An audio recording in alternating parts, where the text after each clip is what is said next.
Shandy, we begin with you. The news is this: the multi-billion-dollar deal, the green light, thumbs up. We got the word earlier today, and you guys got the phone call from the good people at Shell.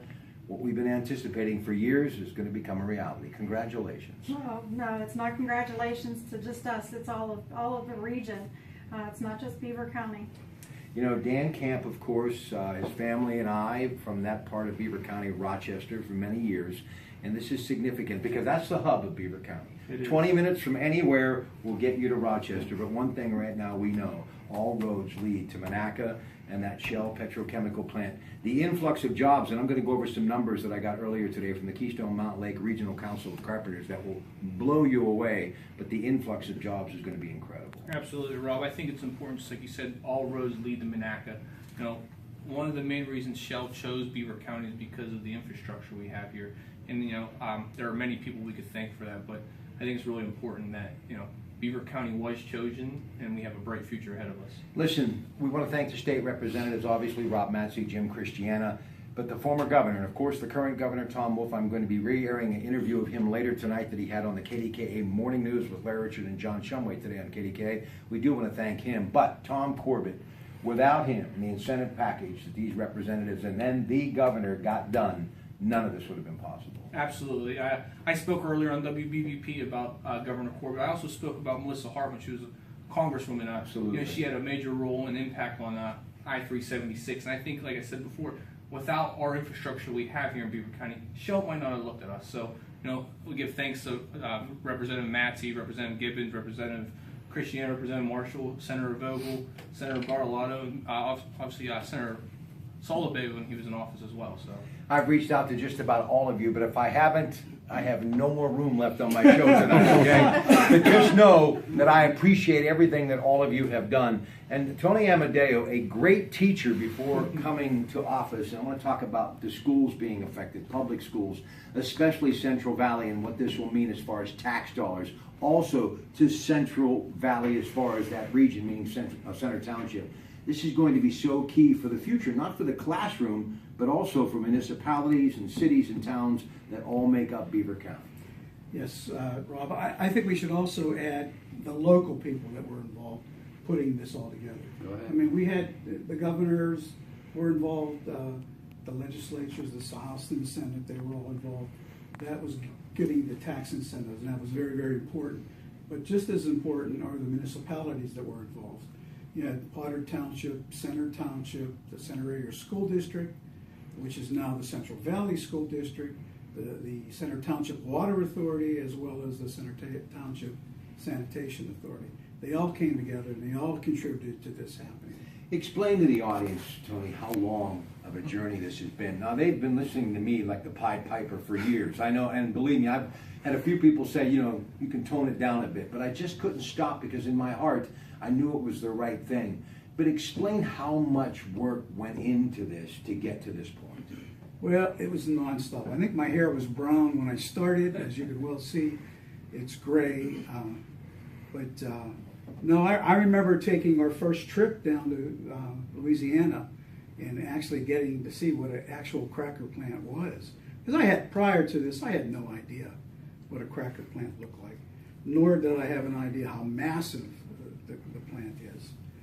The one thing I did learn when I was down there is they have a gigantic buffer around the entire plant, and that's what they've done here. I mean, it's just the only difference here is I think this one's a lot bigger.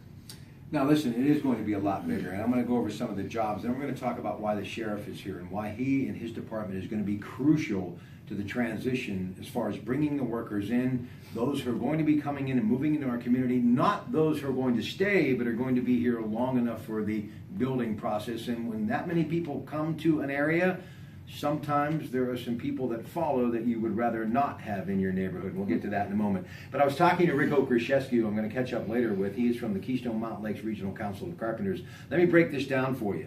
1,000 carpenter jobs, 1,260 electrician jobs, 1,140 ironworker jobs, 200 millwrights, 2,260 pipe fitters, 530 operating engineers. Now, if you really want to take a look at the broad spectrum, 250,000 cubic yards of concrete will be poured, 6,000 feet of piling, and 840,000 feet a lineal pipe.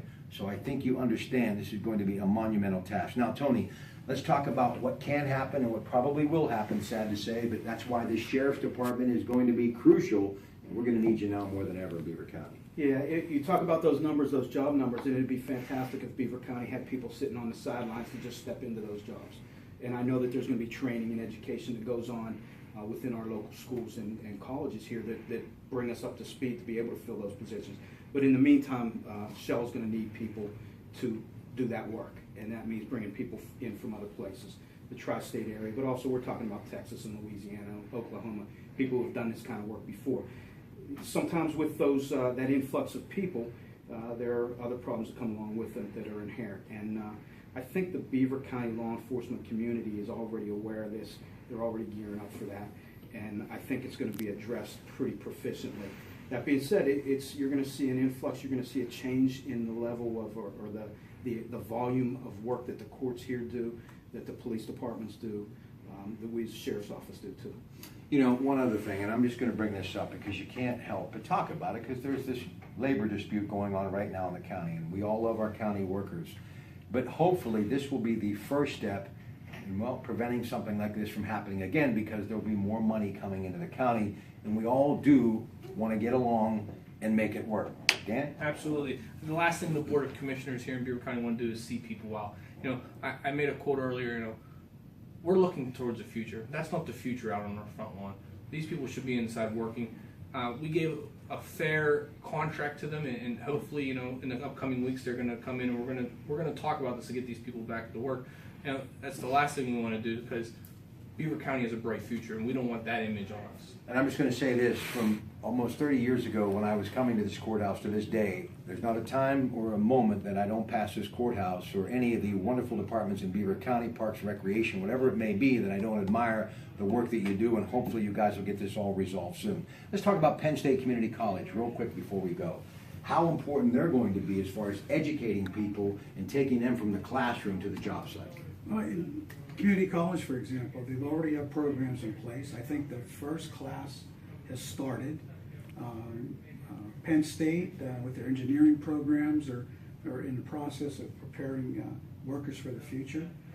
Geneva College is also involved, trying to get all the information it could possibly can, as well as our high schools. Our high schools are working in conjunction with Penn State as well as Community College in Geneva to try to get programs so they can expedite their educations and get through the schools a lot quicker. And I think that's a big plus. And it's all because of the planning that was done in the last few years. Sandy, you said something so important when we first sat down here. We have this tendency to always think local, meaning Beaver County, Allegheny, Butler, Washington, Lawrence, and of course Eastern Ohio, Columbiana, Mahoning, Jefferson County, and of course Hancock County in West Virginia. But this is something that really is putting our region on a global map today, right? Absolutely, this is the epicenter.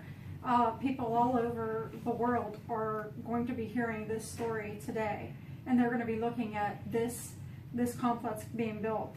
It's cutting edge, and they're going to be looking at this as being a catapult to energizing the manufacturing business in the United States. Now let me see if I can do this by memory. Okay, it sounds like a Pratt family reunion, but this is who we're going to have on the program tonight. A lot of folks, man, bear with me. I want to try to give everybody credit. Now, not everybody is confirmed, but at this point, most of them are a green light. We are going to begin tonight with Allegheny County Chief Exec Rich Fitzgerald, who we all agree has been a significant partner in getting this done, correct? All right. And then at 8:15, the senator from the Commonwealth of Pennsylvania was a good friend of his father's, the former governor. He is Bob Casey. Also Mr. Chuck Betters, and we all agree, respectfully, even though Mr. Betters doesn't like to have his name out there, this guy has worked so hard behind the scenes to get this done for all of us, correct? Absolutely. All right. Thanks, folks, for sticking with me on that one. All right. Without public-private partnerships, we cannot develop the county. No. And then the former governor of the Commonwealth of Pennsylvania, former Attorney General, my longtime friend, former school teacher from Shaler, who's taught me a lot, ladies and gentlemen, Tom Corbett will be on the program tonight. And then we're going to roll through the night. The commissioners will be on the program with me. We're going to have State Representative Jim Cristiano on the program tonight. And I also want to mention Beaver County Chamber of Commerce President Jack Manning. How important is that relationship moving forward? We start with you. Very much so. Since he assumed the role at the Chamber of Commerce, he's really facilitated a lot of growth and development, especially between the county commissioners as well as the Chamber of Commerce. Sandy? Absolutely. I spoke to him very early this morning, and he was on his way to Harrisburg. They're having a chamber event in Harrisburg the next few days. He said, "Do I need to turn around?" And I said, "No, you just keep going." And he's conducting business from his phone. He's a wonderful guy, and he's a team player. He brings everyone into the fold. What do you think? I agree with both of them. I think Jack's going to talk a lot about the option to buy properties Commissioner Amadeo informed us of whenever we took office. You go up and down 376, these properties have an option to buy, and we're going to start seeing those properties sold. And Jack's the person to talk about it. He's going to talk about the economic development happening in Beaver County, where it's going to happen. Yeah, we're also going to hear that interview with Governor Wolf from earlier today on KDKA. Also, State Representative Rob Matze is, I think, going to be on with me tonight and also on the morning show tomorrow. Can't thank him enough for what he has done behind the scenes in getting this deal done. Also, as I mentioned, Rick Rokrzyzewski will be representing the Keystone Mountain Lakes Regional Council of Carpenters. And here's what else I want to talk to you about before I go. I waited 4 years to do this, folks, okay? Law and order, as far as law enforcement. I love law enforcement, first responders, EMTs, fire departments, all important. But for the longest time, you've got these men and women out there who are working part-time, the Velcro patch, going from municipality to town, working double shifts because there's just no money.